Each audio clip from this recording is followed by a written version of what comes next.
की जय। साखी प्रकरण की साखी है। मसी कागद छुओ नहीं, कलम गहो नहीं हाथ, चार युग का महत्तम, कबीर मुख ही जनाई बात। मसी का मतलब क्या होता है? स्याही। महात्मा मतलब महात्म, विशेषता।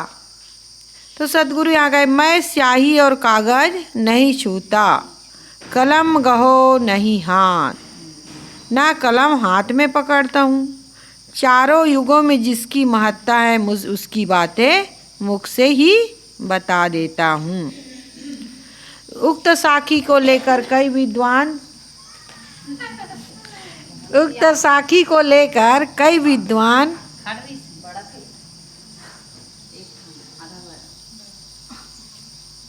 पाल रखा है कि कबीर साहब क्या पढ़े लिखे नहीं थे। पढ़ाई लिखाई का कोई बड़ी बात नहीं है, बड़ी बात है तत्वबोध। तो इस बात की पर चर्चा पीछे कराएं कि छंदोविद, वेदविद और वेद्यविद, इन तीनों में वेदविद ही श्रेष्ठ है। वेदविद क्या है? जो जानने योग्य को जानता है। तो जानने योग्य क्या है? प्रज्ञा। हाँ, जीव है, चेतन है, उसको जानने। और करने योग्य क्या है?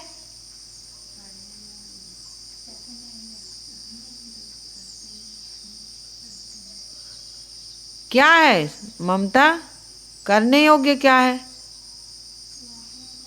हाँ, और जानने योग्य अपनी आत्मा, करने योग्य वासनाओं का त्याग, और पाने योग्य क्या है?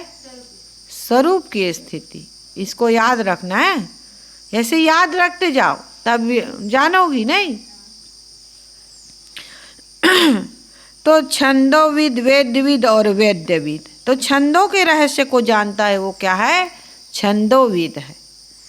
और जो वेद मंत्रों के अर्थ को जानता है वह वेदविद है। और जो जानने योग्य को जानता है वह वेद्यविद है। अतएव पढ़ा लिखा हो या नहीं, वेद्यविद ही सर्वोपरि है। कबीर साहब वेद्यविद थे, वे जानने योग्य को जानते थे। अतएव वे पढ़े लिखे रहे हो या नहीं, उसकी वैधता में कोई शंका नहीं है। लेकिन हम ये विचार करें कि जो इतना वेद शास्त्रों की बीजक में ही देखे, वेद शास्त्रों की बातें जो बता रहे हैं, तो पढ़े लिखे नहीं रहते तो कैसे बताते? उन्होंने अध्ययन किया है तभी शास्त्रों की बात दुहाई दिए हैं, शास्त्रों को बताए, वेद की बात बताए हैं। तो कबीर साहब पढ़े थे, इतना तो जानते थे, इतना अध्ययन किए हैं तभी बताए हैं। परंतु उक्त साखी से क्या यह सिद्ध होता है कि कबीर साहब पढ़े लिखे नहीं थे? उक्त साखी से तो यह बात सिद्ध होती कि उन्होंने अपनी बातों को बताने के लिए उन्हें स्वयं कागज पर नहीं लिखा, किंतु जबान से ही कहकर बताया। अतएव कबीर साहब ने अपनी बातें कविता में कही होंगी और शिष्यों ने लिख लिया होगा। उन्हीं का संग्रह बीजक ग्रंथ है। इसकी प्रामाणिकता में आज ताज़ा उदाहरण श्री विशाल साहब जी का है। विशाल साहब जी 4 ग्रंथ बनाए। कौन कौन से ग्रंथ?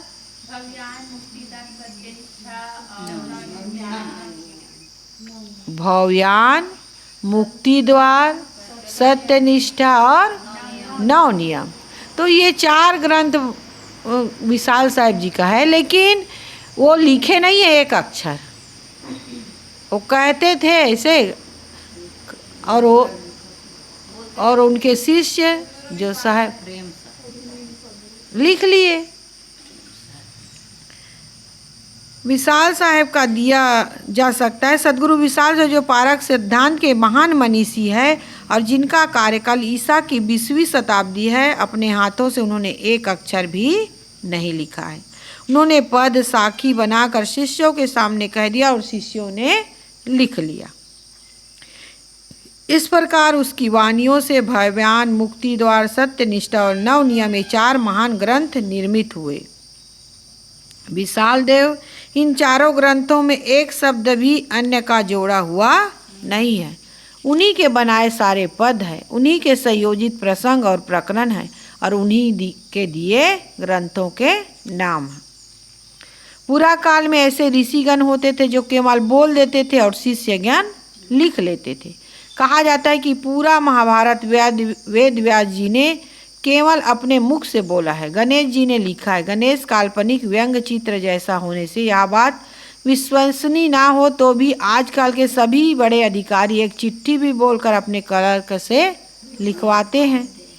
जज बोलकर अपने स्टेनो से जजमेंट लिखवाते। जो स्टेनो होता है ना, तो वो लिखता है जजमेंट। जो जज निर्णय देता है उसको स्टेनो लिखता है। ओंकार भैया जो स्टोनो है वो। तो अनेक लेखक और कवि बोलकर अपने निबंध और कविता अपने क्लर्क से लिखवाते हैं, परंतु वे आलेख और रचना लिखने वालों के नहीं किंतु बोलकर लिखवाने वालों के माने जाते हैं। अतएव कबीर साहब अपनी रचना को समय समय से शिष्यों के बीच में बोलते गए और शिष्यों ने उसे लिख लिया। कबीर साहब ने अपने ग्रंथ का नाम स्वयं बीजक रखा है। यह 34वीं रामायणी की साखी से समझा जा सकता है। बीजक वित्त बतावे जो वित्त गुप्ता होय, ऐसे शब्द बतावे जीव को बूझे बिरला कोय। क्यों बीजक? बीजक नाम कैसे दिया गया है? बीजक किसको कहते हैं? हाँ, तो बीजक कबीर साहब का बीजक कैसे किस धन को बताता है? आत्मधन को। कौन धन को बताता है? प्रज्ञा। हाँ, आत्मधन को बताता है। ये भी हमारे अंदर है ये, नहीं तो इस जीव को बताने वाला। ऐसे शब्द बतावे जीव को बूझे बिरला कोय। प्रकरणों के नाम भी उन्हीं के रखे गए क्योंकि छंदों के अनुसार ही प्रकरणों का नाम है। साखी आखी ज्ञान की कहकर तो साखी प्रकरण व्यक्त ही किया गया। अब प्रश्न होता है कि क्या कबीर साहब पढ़े लिखे नहीं थे? इसका समाधान तो पूरे बीजक को पढ़कर ही किया जा सकता है। जो वेदों, स्मृतियों, पुराणों, महाकाव्यों, शास्त्रों का मर्म नहीं जानता वह बीजक के सभी पदों का अर्थ नहीं समझ सकता। कबीर साहब ने उक्त शास्त्रों के विषयों के हवाले दिए हैं। अनुभवी पुरुष केवल अपना अनुभव कर सकता है, शास्त्रों के हवाले नहीं दे सकता। शास्त्रों के हवाले तो तभी दिए जाते जब उसका अध्ययन किया गया हो। कोई चीज़ का हम अध्ययन करेंगे तभी तो उसका उदाहरण देंगे। बिना अध्ययन किए सुनी सुनाई बातों को महापुरुष उदाहरण नहीं दे सकते। तो कबीर साहब की इस महान ग्रंथ बीजक को शुरू से आखिर तक मनन पूर्वक पढ़ जाना चाहिए। तब यह निर्णय लेना चाहिए कि वे पढ़े लिखे थे कि नहीं। आज कबीर साहब के मतलब उनके पीएचडी करते कबीर साहब के ग्रंथों का, नहीं कबीर साहब के ऊपर पीएचडी करते हैं कि नहीं। इन पंक्तियों के लेखक के विचार वे भले शास्त्री और व्याकरणाचार्य नहीं रहे हो, परंतु इतना अवश्य पढ़े रहे होंगे जिससे शास्त्रों को भली भांति समझ सके।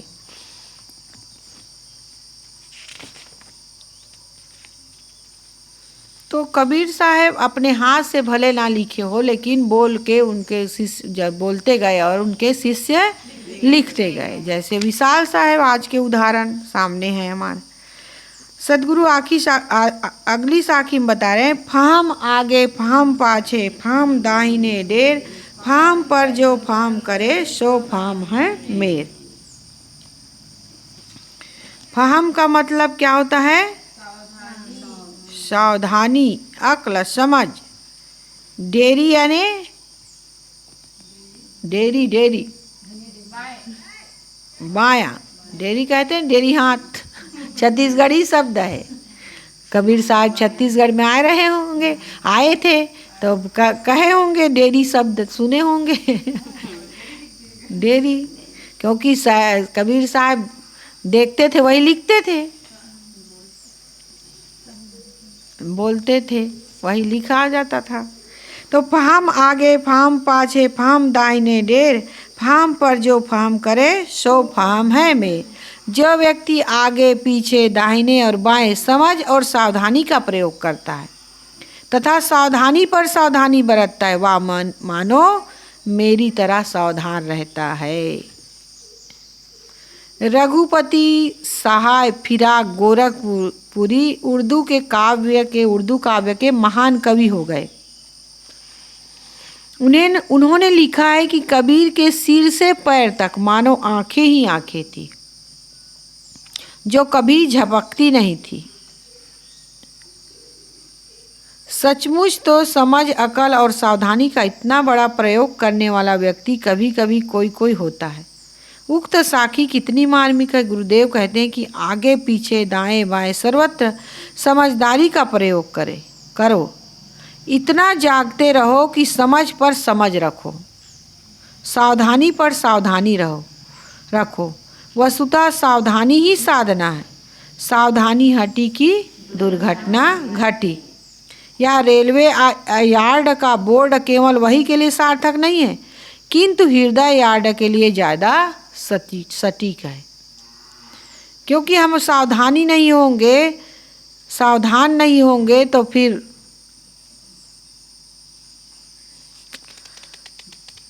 जैसे सावधान नहीं रहते हैं, गाड़ी चला रहे हैं, सावधान नहीं रहते तो एक्सीडेंट हो जाता है। सामने नहीं देख रहे हैं, सामने किसी में टक्कर खा गए, मतलब असावधानी की दशा में। तो ऐसे ही अगर हम सावधान नहीं रहेंगे, कल्याण क्षेत्र में सावधान नहीं रहेंगे तो विषयों के वश हो जाएंगे, उसमें आसक्ति हो जाएगी, देखने में, सुनने में, खाने में, पीने में, चखने में, पांचों विषयों में हम आसक्त हो जाएंगे। तो हर जगह सावधानी कह रहे हैं, फाम आगे फाम, मतलब हर समय सावधानी पर सावधानी करेंगे तभी। इस साखी में फाम शब्द का प्रयोग 6 बार हुआ है। वृहत हिंदी कोश ने फाम का अर्थ अकलय और समझ किया है, परंतु इस प्रसंग में इस अर्थ के साथ जो महत्वपूर्ण अर्थ है वह है सावधानी। समझ और सावधानी सजाती भाव वाले हैं। समझ की सार्थकता सावधानी में है। हम इन दोनों शब्दों पर थोड़ा थोड़ा विचार करें। समझ का अर्थ ज्ञान एवं बोध है। सारा दुख समझ के अभाव में है। यदि किसी बात को लेकर मन उलझा है तो उसके मूल में क्या है? समझ की कमी है। श्रद्धा का प्रचलित अर्थ जन समूह में जो व्याप्त है उसको देखते हुए यही कहना पड़ता है कि श्रद्धा से समझ वजनदार है। जिसमें समझदारी नहीं है वह यदि श्रद्धा करता तो उसकी श्रद्धा समाप्त होने में देरी नहीं लगती। वह यदि श्रद्धा करता है तो उसकी श्रद्धा समाप्त होने में देरी नहीं लगती। समझदारी रहित श्रद्धालु केवल भावुक होता है। उसकी श्रद्धा बालू पर पड़े पानी की तरह जिसके सूखने में देरी नहीं लगती। जो श्रद्धा समझदारी के संयुक्त है वह स्थायी होती है। शब्दतः श्रद्धा का जो अर्थ है वह समझदारी सम्मिलित ही है। श्रद्धा शब्द श्रत धन धा 2 पदों को मिलने पर बनता है। श्रत का अर्थ होता है सत्य और धा का अर्थ होता है धारण करना, अर्थात सत्य को धारण करना श्रद्धा है और सत्य का धारण समझ होने पर ही संभव है।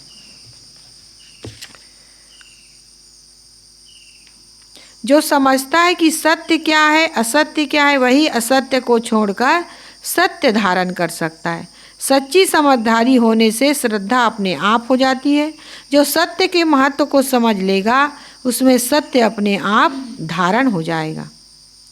प्रकृति के खेल को देखकर उसके पीछे जो देवी कल्पना होती है उसमें क्या है? कारण है प्रकृति के विषय में समझ का अभाव। यदि हम प्रकृति को समझ जाए तो हमें यह ज्ञान हो जाएगा कि प्रकृति एवं जड़ तत्व नित्य है और उनमें गुण धर्म स्वभाव सिद्ध एवं स्वतः निहित है। इस अनंत विश्व ब्रह्मांड को कोई चेतन नहीं चला रहा है, किंतु उसमें स्वतः सिद्ध गुण धर्म क्रियादि है जिनसे वे अनादि स्वतः स्वचालित है। प्रज्ञा इस संसार को चलाने वाला कोई है? कैसे चल रहा है? तो बताओ, चलाने वाला है कि नहीं है? नहीं है ना। नहीं है तो कैसे चल रहा है?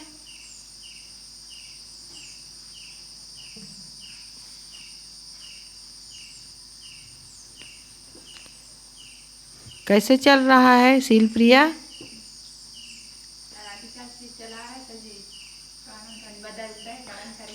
प्रकृति की कारण कार्य व्यवस्था के कारण ये चल रहा है। प्रकृति का नियम है, नहीं जड़ तत्व नित्य है, उसके गुण धर्म स्वभाव सिद्ध एवं स्वतः निहित है। और इस अनंत विश्व ब्रह्मांड को कोई चेतन नहीं चलाता, किंतु वह अपने गुण धर्मादि क्रियाएं स्वतः है, जिसे वो अनादि स्वचालित है। इसका चलाने वाला कोई नहीं है। जीव शरीर छोड़कर दूसरे शरीर धारण करते, इसलिए भूत प्रेत की कल्पना निरर्थक है। जड़ चेतन की सच्ची समझ हो जाने पर जितना दैवी चमत्कार, भूत प्रेत और सुख दुख देने वाली अदृश्य शक्ति का बवंडर अपने आप समाप्त। आदमी जड़ चेतन को ही नहीं जानता, नहीं, इसलिए वो भटकता है। जड़ क्या है, चेतन क्या है, उसको नहीं जानता। जड़ क्या है प्रज्ञा, बताओ किसको जड़ कहते हैं?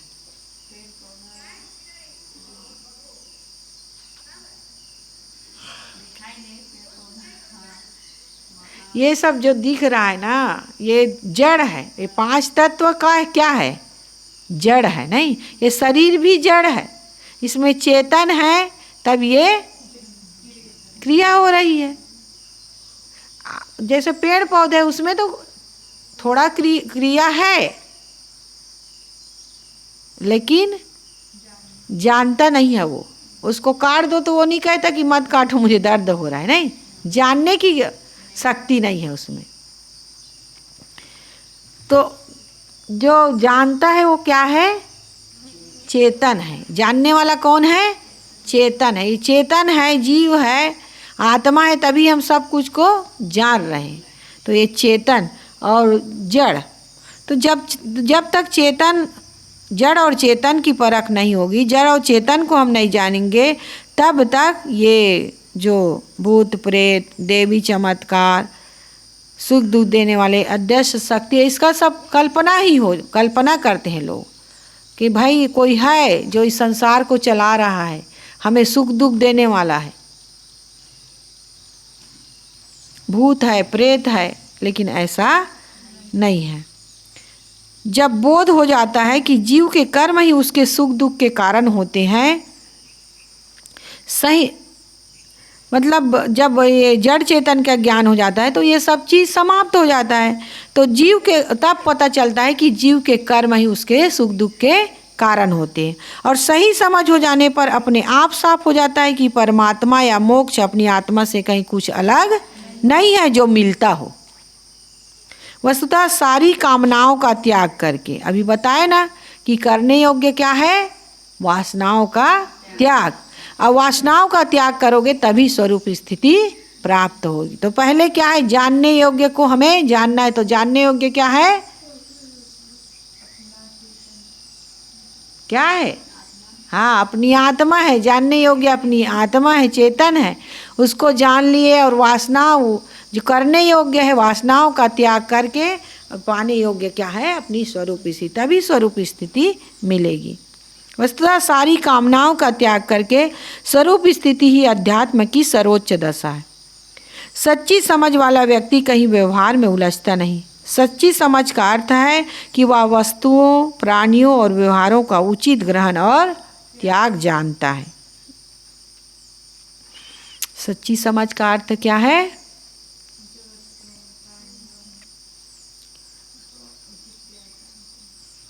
सच्ची समझ का अर्थ यही है कि वस्तुओं, प्राणियों, व्यवहारों का उचित ग्रहण और त्याग जानना। हम जानेंगे तभी तो व्यवहार करेंगे, नहीं तो समझ नहीं होगी तो फिर ज़्यादा खा लेंगे, ज़्यादा देखेंगे, ज़्यादा सुनेंगे, नहीं। प्राणियों के साथ गलत व्यवहार करेंगे, अपने व्यवहार को भी सही नहीं रख पाएंगे। तो इसका ग्रहण और त्याग को जानता है कि कितना करना चाहिए। अपने स्वरूप के विषय में, जड़ तत्वों के विषय में, व्यवहार के विषय में, साधना और शांति के विषय में, अर्थात आदि भौतिक तथा आध्यात्मिक दोनों दिशाओं की उन्नति एवं जीवन के लिए विश्रांति के विषय में सच्ची समझ रखना ही आगे पीछे दाएं बाएं फार्म एवं समझ रखना है। फार्म पर फार्म, समझ पर समझ रखना भी यही है कि हर बात को बात में समझने का प्रयत्न करना। आध्यात्मिक और भौतिक दोनों दिशाओं में ज्ञान तथा समझ प्राप्त करने की शक्ति हर मनुष्य में है। सारे बंधन, सारे दुख, सारी अशांति नासमझी तथा अज्ञान का फल है। हर दिशा में सच्ची समझ एवं सच्चा ज्ञान हो जाने से जीव सदैव सुखी रहता है। और समझ नहीं है तो थोड़ी थोड़ी बातों में हम दुखे, अरे मुझको तो ऐसे कहा जाता है, मैं काम करती हूँ तब भी शिकायत करते हैं, ऐसे हो जाता है। नहीं, समझ नहीं है, इस कारण से। फाम का दूसरा महत्वपूर्ण अर्थ है सावधानी। जो व्यवहार तथा पहला अर्थ क्या बताए? फाम का पहला अर्थ समझ और दूसरा अर्थ सावधानी। जो व्यवहार तथा परमार्थ सभी दिशाओं में सावधान रहता है, वह सुखपूर्वक जागता है, सुखपूर्वक सोता है। जो व्यक्ति आगे पीछे दाएं बाएं सब तरफ से सावधान रहता है, वह न बाहरी व्यवहार में उलझता है, न भीतरी मन के द्वंद्वों में उलझता है। निरंतर सावधान एवं अखंड जागृत व्यक्ति ही जीवन मुक्त है। सद्गुरु कहते हैं, फाम पर जो फाम करे सो फाम है मेरी। जो सावधानी पर सावधानी रखता है वह मेरी तरह सावधान रहता है। यह कबीर साहब की गर्वोक्ति नहीं किंतु सहजोक्ति है, सहज है। वे अधिकृत जागृत पुरुष, सहज जागृत पुरुष एवं स्वयं सिद्ध जागृत पुरुष थे। सावधानी एवं जागृति जिसका सहज स्वरूप बन जाता है, वह साधकों से कह सकता है कि तुम लोग मेरी तरह सावधान रहो, अथवा जो निरंतर जागृत है वह मानो मेरा प्रतिरूप है। और भी कहा है ना, संतो जागत नींद न कीजिए। तो जो जागता रहेगा वो नींद में नहीं सोएगा, नींद में नहीं रहेगा। और जो जागेगा तभी तो, जब हम जागेंगे नहीं, मतलब जागते नहीं रहेंगे, तभी तो काम क्रोध लोभ मोह राग द्वेष में फंसेंगे। और जो जागता रहेगा, यही तो सोना है नहीं, और जो जागता रहेगा वो हर समय सावधान रहेगा। तो इस साखी का मतलब है कि क्या करो, पहले समझ और सावधानी पूर्वक हर चीज को करो। फाम आगे फाम पाछे, फाम दाहिने डेर, फाम पर जो फाम करे सो फाम है में। तो सद्गुरु कहते हैं कि जो सावधानी पर सावधानी रखता है वह मानो मेरा ही प्रतिरूप ही है।